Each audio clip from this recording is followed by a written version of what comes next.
我们似乎都熟知，但又浅尝辄止的中国四大发明这个概念，它的真相到底又是什么呢？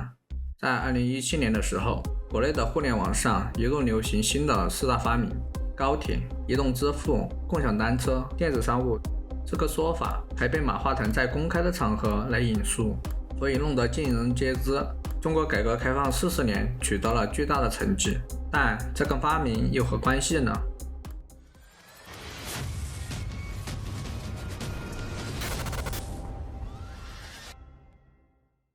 高速铁路的发展始于1899年的普鲁士。世界上首条投入运营的高速铁路是日本的东海道新干线，于1964年东京奥运会前夕正式运营。第一代新干线列车零系主要由川崎重工业建造，行驶在东京、名古屋、京都、新大阪的东海道新干线，营运速度超过每小时200公里。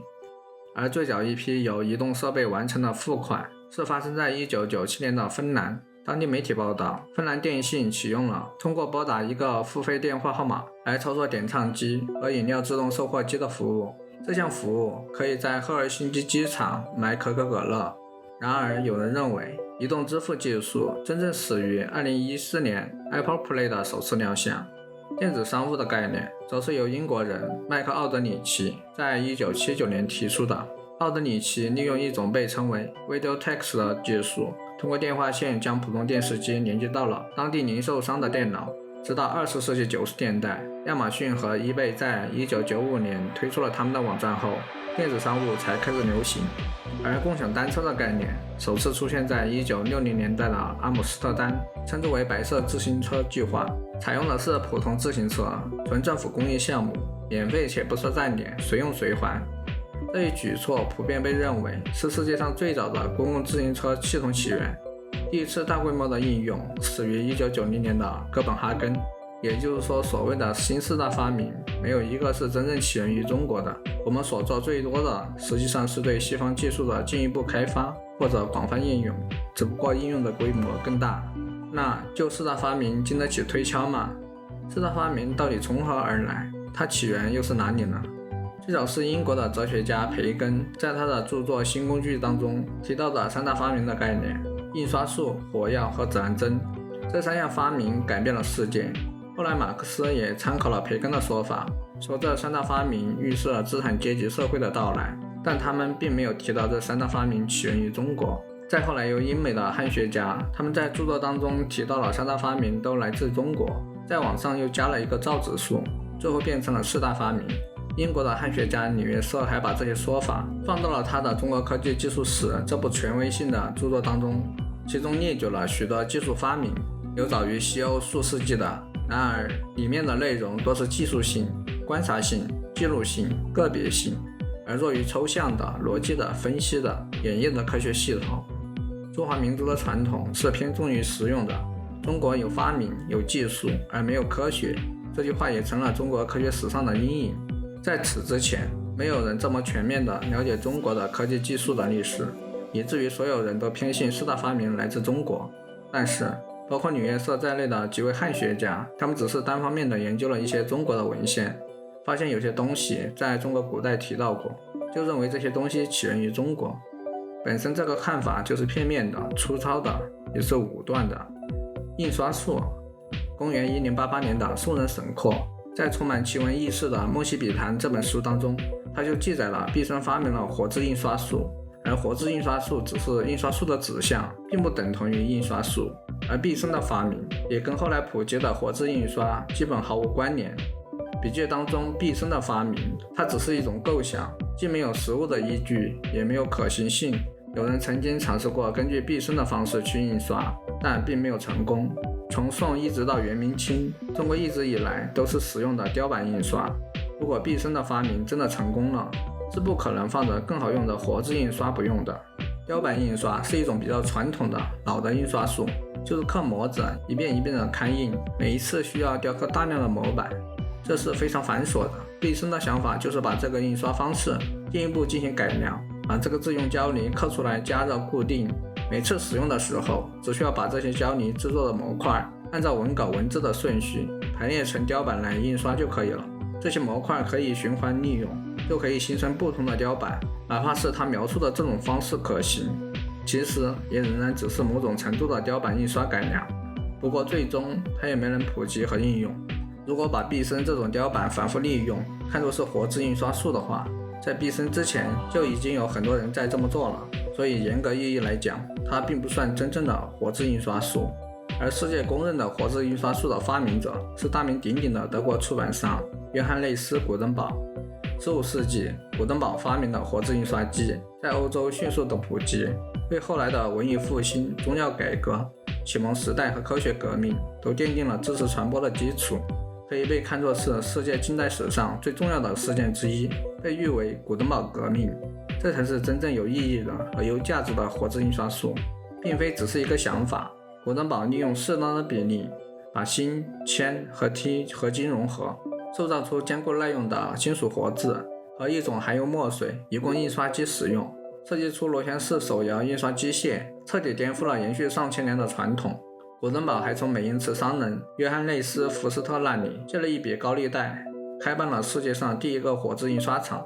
首次用活字印刷术印出的作品就是现在价值连城，一共只有49本的古登堡圣经，现在散落在全世界各地，由各地的收藏家、博物馆收藏。它的发明完全属于是独立创造，跟3个世纪之前只停留在沈括笔记当中那个毕生的改良尝试没有丝毫的关系。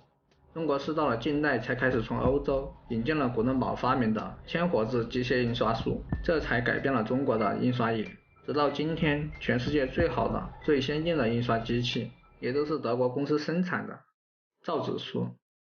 国际公认最早的纸是来自于公元前3000年的古埃及，叫做缩草纸，它用当时盛产于尼罗河三角洲的紫缩草的茎制成，后来在古埃及、古希腊、古罗马中广泛应用。紫缩草学成为古埃及以及希腊罗马历史学家的基本工具，但这种纸张极其不耐潮，在潮湿的环境下很容易被霉菌毁坏。缩草纸一直使用到8世纪左右。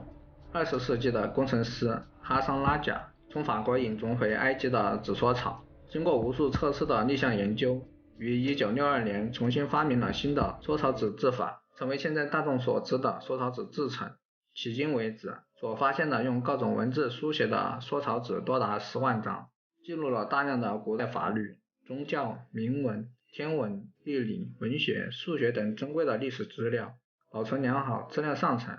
纸的英文 paper 这个词的来源就是来自于缩草纸的拉丁文，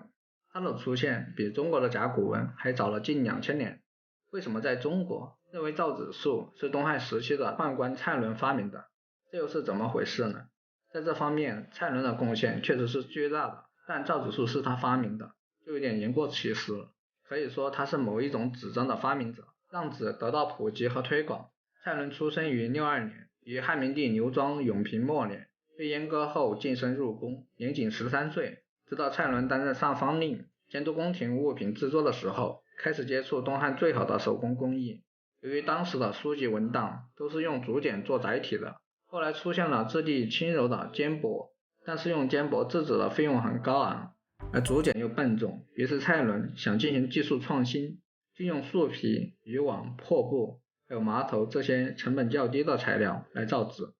这种纸张当时被称为蔡侯纸，大大降低了造纸的成本，为纸的普及创造了条件。千余年来，相信蔡伦发明造纸者都是根据此传。在蔡伦之前，世界上就存在着各种各样的材料制成的纸张，由于成本较高，很难推广。唐宋时期，也有人认为蔡伦以前已有纸，如张怀灌的书段说：“汉兴有纸代解，至和帝时，蔡伦公为之。”南宋曾有的《傅宣野录》有：“盖子就亦有之，特蔡伦善造耳，非创也。”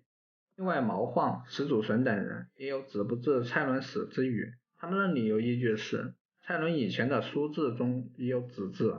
蔡伦造纸完成，正式奏上的年代为公元105年。在105年前出现的纸质，也许就是前述唐宋人认为纸不至蔡伦始的依据。其出现的年代为公元前93年，西汉武帝病，魏太子辞子，立其笔入刑。